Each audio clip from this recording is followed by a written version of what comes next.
কৃষি বিজ্ঞান কেন্দ্র সারগাছি ও রামকৃষ্ণ মিশন আশ্রমে যৌথ প্রচেষ্টায় দেশের প্রথম রামকৃষ্ণ মিশন আশ্রম সেবাতীর্থ সারগাছিতে FSSAI অনুমোদিত অত্যাধুনিক ফুড টেস্টিং ল্যাবের উদ্বোধন করেন বেলুর রামকৃষ্ণ মিশন ও মঠের সাধারণ সম্পাদক স্বামী সুবীরানন্দজি মহারাজ।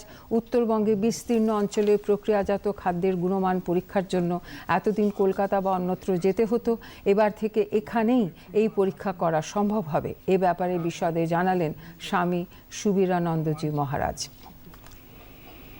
অত্যন্ত ভালো।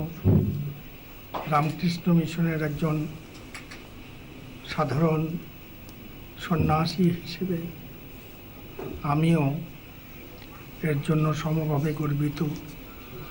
যেমন গর্বিত আমাদের অন্যান্য সাধু ভাইয়েরা, ব্রহ্মচারী ভাইয়েরা, যেমন গর্বিত হবেন কালে আমাদের সমস্ত ভারতবর্ষের লোকরা।